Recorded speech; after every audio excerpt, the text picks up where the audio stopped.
સરકારી વિનયન અને વાણિજ્ય કોલેજ આહવા ડાંગના અર્થશાસ્ત્ર વિભાગ તરફથી હું ડૉક્ટર પ્રશાંત વાડીકર આપ સૌનું આ ઓનલાઈન લેક્ચર સિરીઝમાં સ્વાગત કરું છું. આજે આપણે નાણાં પરિમાણના સિદ્ધાંત વિશે થોડી ચર્ચા કરવાની છે અને એ ચર્ચામાં સૌ પ્રથમ તો જે ફિશર હતા એમણે નાણાં પરિમાણનો જે સિદ્ધાંત આપ્યો હતો, પહેલી વાત તો એ તો સમયના લાંબા ગાળા માટે આપ્યો હતો. સમયના લાંબા ગાળા માટે આપ્યો હતો. ફિશરના અનુસાર જે નાણાંનું કાર્ય છે, જે નાણાંનું કાર્ય છે તે વિનિમયના માધ્યમ તરીકેનું છે, એવું ફિશરનું કહેવું હતું કે અર્થતંત્રમાં નાણું માત્ર વિનિમયના માધ્યમ તરીકે કામ કરે છે. એ ઉપરાંત ફિશરના કહેવા મુજબ અર્થતંત્રમાં સમયના ગાળામાં નાણાંને પ્રવાહ તરીકે જોઈ શકાય છે, એટલે કે નાણાંને માપવા માટે નાણાંનો પ્રવાહનો ખ્યાલ છે. એ ઉપરાંત ફિશર એવું માનતા હતા કે અર્થતંત્રમાં પૂર્ણ રોજગારી પ્રવર્તે છે. તો આ ફિશરની મુખ્ય વાતો. એના પછી કેમ્બ્રિજ અર્થશાસ્ત્રીઓ આવ્યા અને કેમ્બ્રિજ અર્થશાસ્ત્રીઓમાં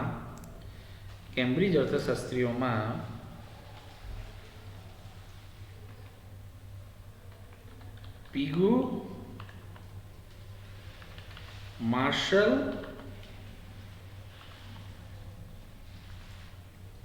રોબિન્સન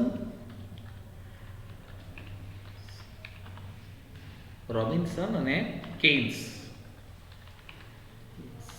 આ મુખ્ય હતા. અને એમણે જે કંઈ ફિશર કે પ્રશિષ્ટ અર્થશાસ્ત્રીઓની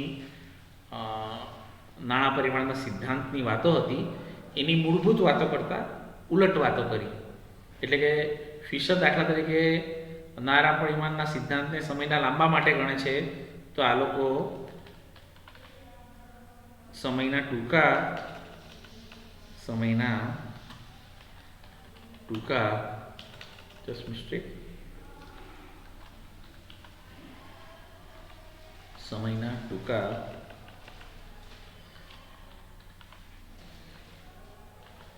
ગાળા માટે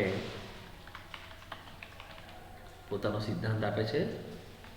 એ લોકો સમયના ટૂંકા ગાળા માટે સિદ્ધાંત આપે છે. બીજી વાત, એમના કહેવા મુજબ નાણાંનું જે મુખ્ય કાર્ય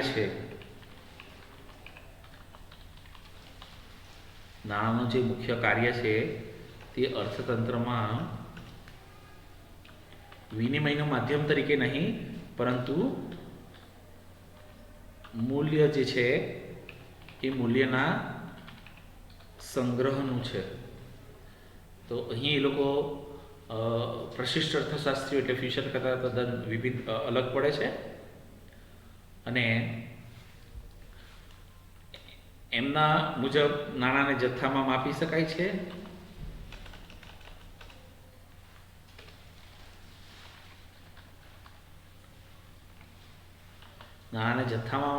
છે. એ ઉપરાંત તેઓ એવું કહેતા હતા કે અર્થતંત્રમાં અપૂર્ણ રોજગારી છે.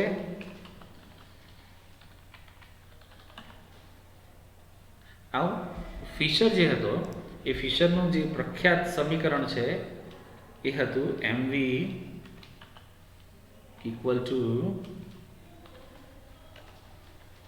PT. MV = PT છે એ ફિશરનું પ્રખ્યાત સમીકરણ છે. અને જે કેમ્બ્રિજ અર્થશાસ્ત્રીઓ છે તે એમનું સમીકરણ જે છે તે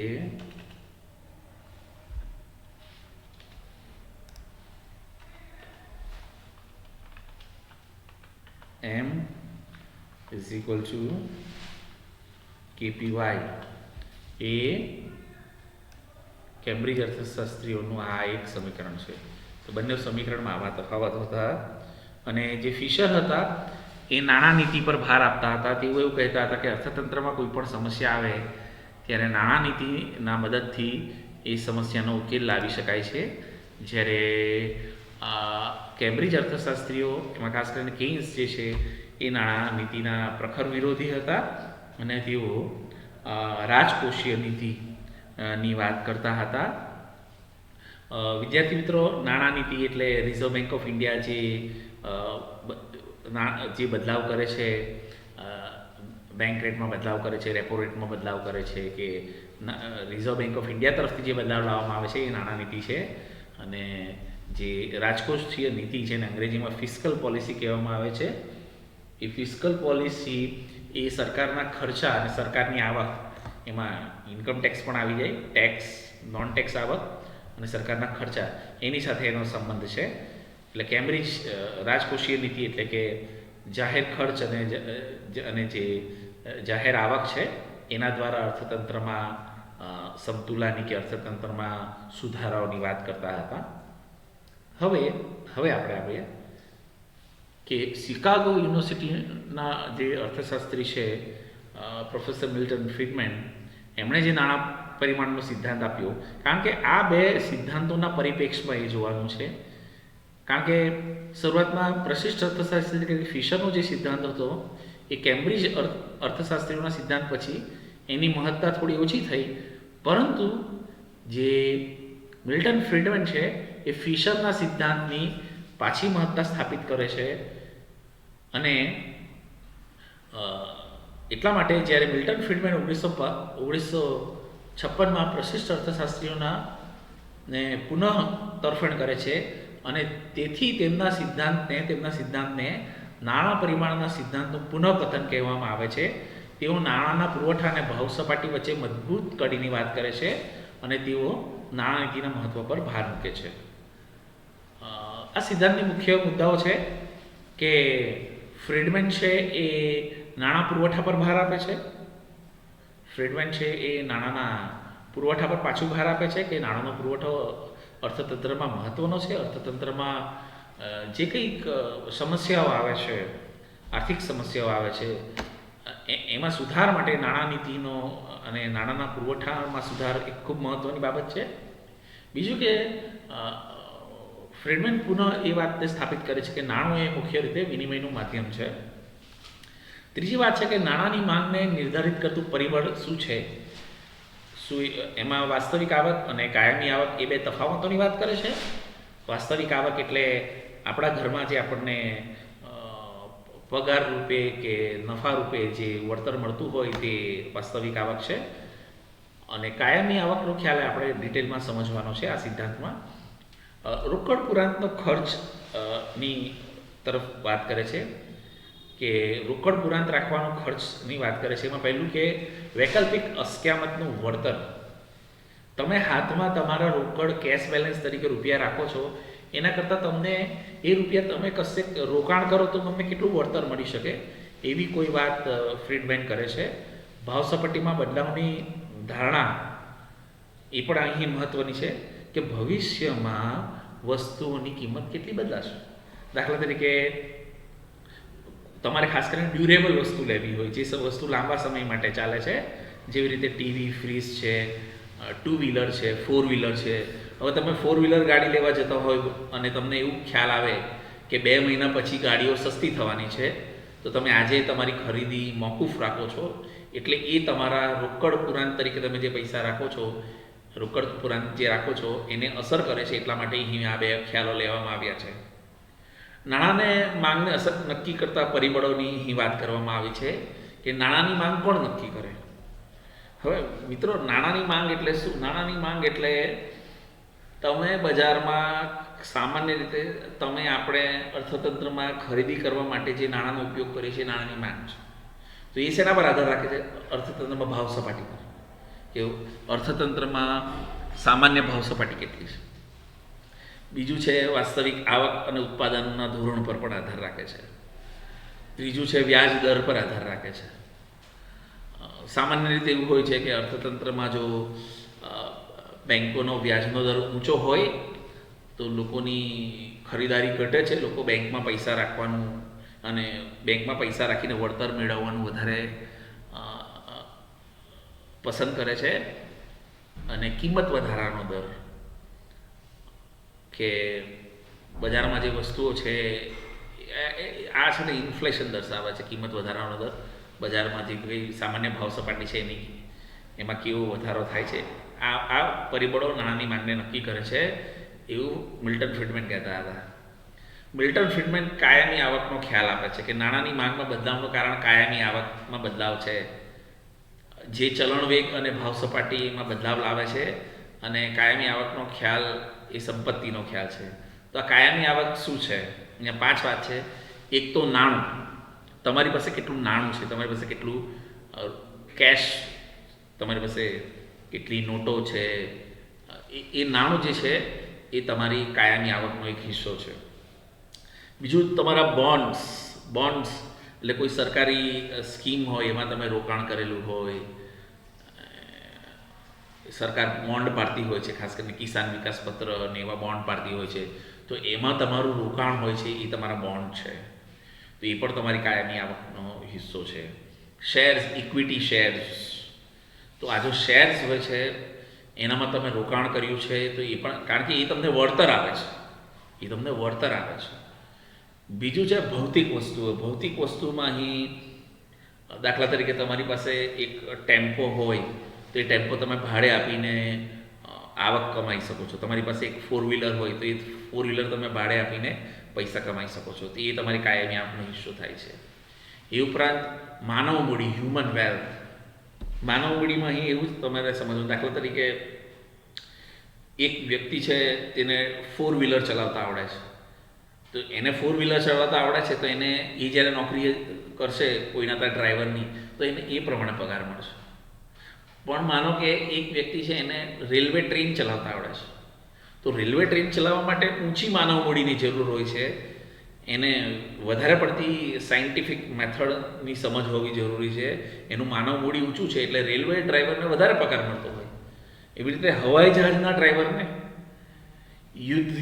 યુદ્ધના જે વિમાન હોય છે તેના ડ્રાઈવરને છે, તો એ બધા વાહનને ચલાવવાવાળાને પણ જેમ જેમ માનવ મૂડી ઊંચી તેમ તેમ એમની આવક વધે છે. એટલે વ્યક્તિના અંદર રહેલી આવડત છે એની માનવ મૂડી છે, એનો ખ્યાલ પણ મિલ્ટન ફ્રીડમેન એની પણ વાત કરે છે.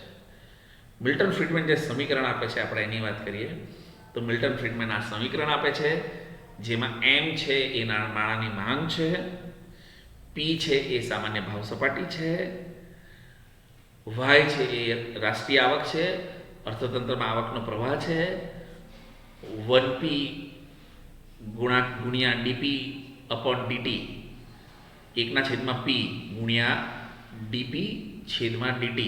આ જે છે એ કિંમતના બદલાવ એટલે કે અર્થતંત્રમાં ભાવ સપાટીમાં આવતા બદલાવને પ્રદર્શિત કરે છે. નાણાંના મૂલ્યના બદલાવને પણ પ્રદર્શિત કરે છે સમયના આધારે. જેમ જેમ સમય બદલાય છે તેમ તેમ અર્થતંત્રમાં વસ્તુની કિંમતમાં બદલાવ આવે અને કિંમતમાં બદલાવ છે એ નાણાંના મૂલ્યને પ્રદર્શિત કરે છે. ઇન્ટરેસ્ટ ઓન બોન્ડ્સ, RB, બોન્ડ્સનું વળતર, જે અર્થતંત્રમાં જે અલગ અલગ પ્રકારના બોન્ડ હોય છે એના પર કેટલું વળતર મળે છે એનો દર RB દર્શાવે છે. જે તમે શેરમાં રોકાણ કરો છો એનું વળતર છે એ RE, return on equity, RE દર્શાવે છે. અને તમારી પાસે જે સંપત્તિઓ છે, ભૌતિક સંપત્તિઓ છે, એમાં માનવ મૂડીનો હિસ્સો કેટલો છે. દાખલા તરીકે અત્યારે હું અહીંયા બેઠો છું તો મારી સામે મારું લેપટોપ છે, મારું પોતાનું લેપટોપ છે, એના સિવાય મારું પોતાનું ટેબ્લેટ છે, આ બધી મારી ભૌતિક સંપત્તિઓ છે. પણ મારી જે ભણાવવાની આવડત છે એ મારી માનવ મૂડી છે.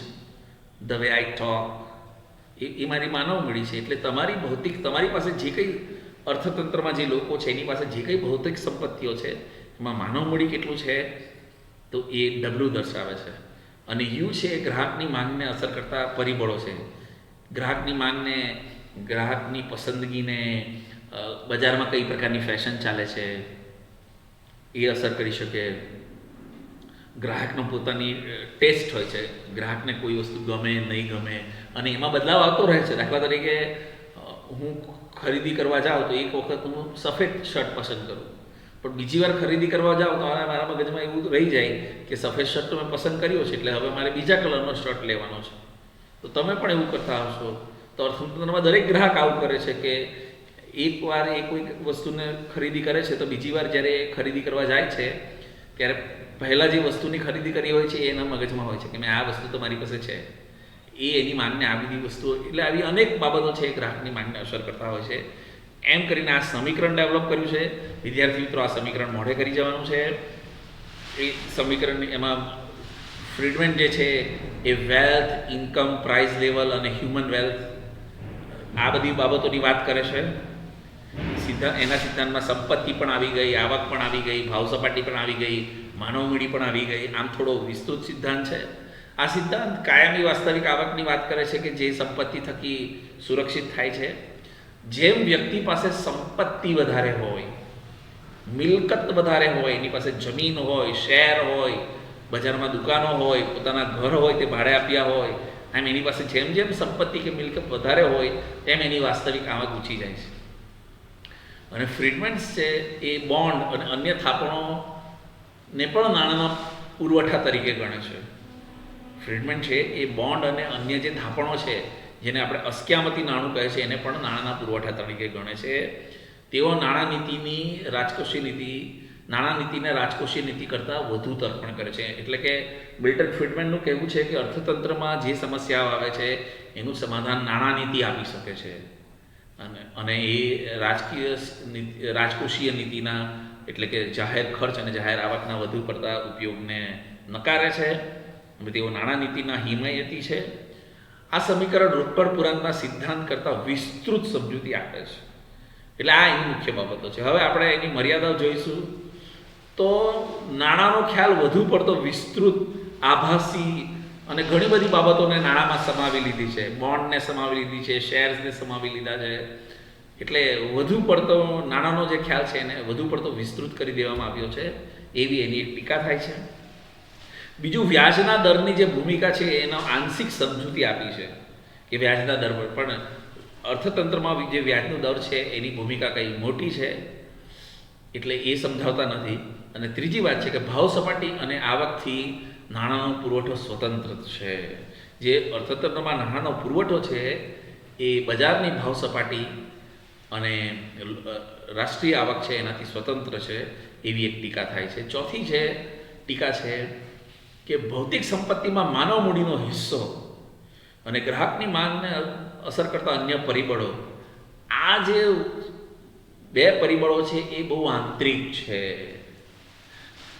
દાખલા તરીકે માનવ મૂડી, હવે તમને ક્લાસરૂમમાં જે અલગ અલગ શિક્ષકો ભણાવવામાં આવે છે એ બધાની માનવ મૂડી અલગ અલગ છે. એ બધાના આંતરિક વિવેક પર આધાર રાખે, બધાના વ્યક્તિગત પ્રયાસો પર આધાર રાખે.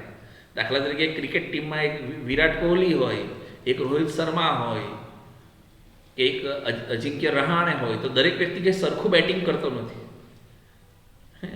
એ એનું આંતરિક પરિબળ છે કે ક્યારેય વ્યક્તિ, ઘણા બેટ્સમેન એવા હોય કે તે દબાણમાં વધારે સારું રમે છે, ઘણા બેટ્સમેન એવા હોય છે કે તે દાખલા તરીકે ભારત અને વિદેશમાં જે ક્રિકેટની પીચો હોય છે, મેદાન હોય છે, એમાં બહુ ફરક હોય છે. તો ઘણા બેટ્સમેનો એ ભારતમાં સારું રમે છે, ઘણા બેટ્સમેન એ વિદેશમાં સારું રમે છે. એટલે એ બધું આંતરિક બાબત છે, એ માનવ મૂડી છે. તો માનવ મૂડીમાં જે હિસ્સો છે કે ગ્રાહકની માંગને અસર કરતા અન્ય પરિબળો છે એ વ્યક્તિગત છે, આંતરિક છે, અને એનું આમાં સામેલ છે એ પણ મર્યાદા છે. અને પાંચમી છે કે નાણાંના પુરવઠાની વૃદ્ધિ આજના ગતિશીલ અર્થતંત્રમાં મુશ્કેલ છે, એ એની પાંચમી મર્યાદા છે. તો વિદ્યાર્થી મિત્રો, આ લેક્ચર અહીં આપણે પૂરો કર્યો છે. આ લેક્ચર આપને કેવો લાગ્યો, આનો રિવ્યૂ આપ મને જરૂર જણાવજો. આભાર, થેન્ક યુ.